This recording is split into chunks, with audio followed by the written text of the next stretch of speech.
এই ভিডিওটি শুধুমাত্র এডুকেশনাল পারপাসের জন্য বানানো হয়েছে। আমি কোনো সেবি রেজিস্টার্ড ফাইন্যান্সিয়াল অ্যাডভাইজার নয়। কেউ যদি বাই অথবা সেল করেন নিজের রিস্কে নিজে করবেন। Good morning traders.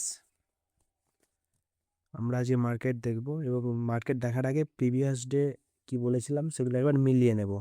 যে 1 ঘন্টা টাইম ফ্রেমে একটা সাপোর্ট জোন, যেখানে মার্কেট এখনও ব্রেক করতে পারেনি, বারবার আসছে, রিজেকশন মারছে, আপসাইড ছুটছে। আর এই রেটটা হলো আমার রেজিস্ট্যান্স জোন, যেখানেও মার্কেট এখনও গিয়ে পৌঁছায়নি। এবার তাছাড়াও আমি বলেছিলাম 15 মিনিটে যদি মার্কেট একটা strong support and resistance zone তৈরি করেছে এবং সেগুলো ব্রেক করলে সেটা নিচের দিকে চলে আসবে।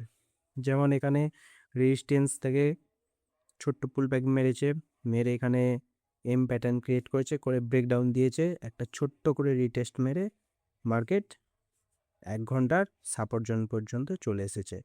আগের দিনের ভিউ এতটুকুই ছিল। আজকে মার্কেট কী করতে চাইছে সেটা দেখার জন্য আগের দিনে যা ড্রয়িং করা হয়েছিল সব রিমুভ করে দেবো। দেওয়ার পর আমরা 1 ঘন্টার recent support and recent resistance zone draw করব। যদি আমরা এখানে সাপোর্ট জোন খুঁজি, ম্যাক্সিমাম টাইম গোল্ড টাচ করে গেছে এই জোনটা। এটা একটা স্ট্রং সাপোর্ট জোন। এর পরবর্তী সাপোর্ট জোন কোথায় কোথায় আছে যদি খুঁজি, তাহলে আমরা দেখতে পাবো এর নিচে একটা সাপোর্ট জোন আছে এটা। তাহলে মার্কেট যদি এই সাপোর্ট জোন ব্রেকডাউন দেয় তাহলে এত দূর আসতে পারে। যেহেতু এগুলো সাপোর্ট জোন, এগুলো আমার কালারগুলো চেঞ্জ করে নেবো।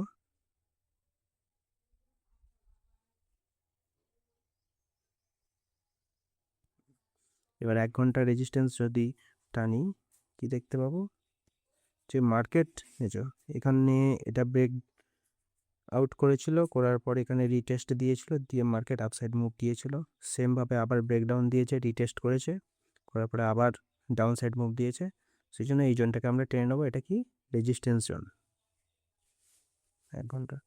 এরপরে যদি মার্কেট এই রেজিস্ট্যান্স জোনটাকে যদি ব্রেকআউট করে, তাহলে কী হবে, মার্কেট এই এত দূর পর্যন্ত মুভমেন্ট দিতে পারে।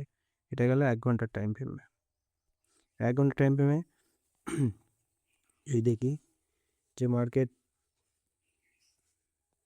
এই রেজিস্ট্যান্সটাকে ব্রেক করেছে, এখানে ছোট্ট করে পুল ব্যাক বা কোনো price action, M pattern, W pattern, head and shoulder pattern যদি বানায়, তাহলে মার্কেট কী করবে, এই আপসাইড মুভমেন্ট দেবে।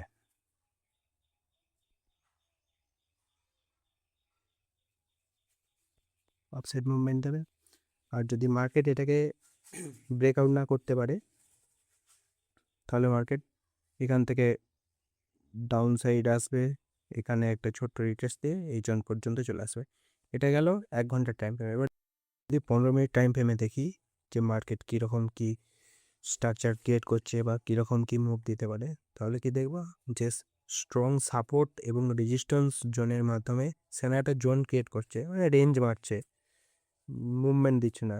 এখান থেকে আমাদের কি মনে হয় যে মার্কেট এখন রেঞ্জ মেরে যাচ্ছে, কিন্তু এই রেঞ্জ মারতে মারতে যখন ব্রেকআউট বা ব্রেকডাউন দেবে, মার্কেট একটা বড় মুভ দেবে।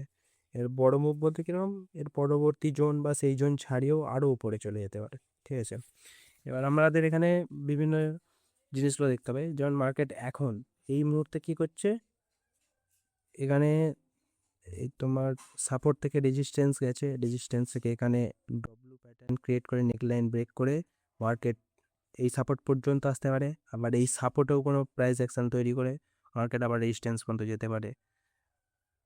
আবার এই রেজিস্ট্যান্সকে যদি ব্রেকআউট করে দেয়, এই রেজিস্ট্যান্সকে যদি ব্রেকআউট করে দেয়, তাহলে একটা ছোট্ট পুল ব্যাক দিয়ে মার্কেট আবার আপ সাইড চলে যাবে। 15 মিনিটেও যা ভিউ, 1 ঘন্টাতেও সেম ভিউ। মেনলি মার্কেটকে কী করতে হবে, মার্কেটকে ব্রেকডাউন বা ব্রেকআউট করতে হবে। Thank you for watching this video.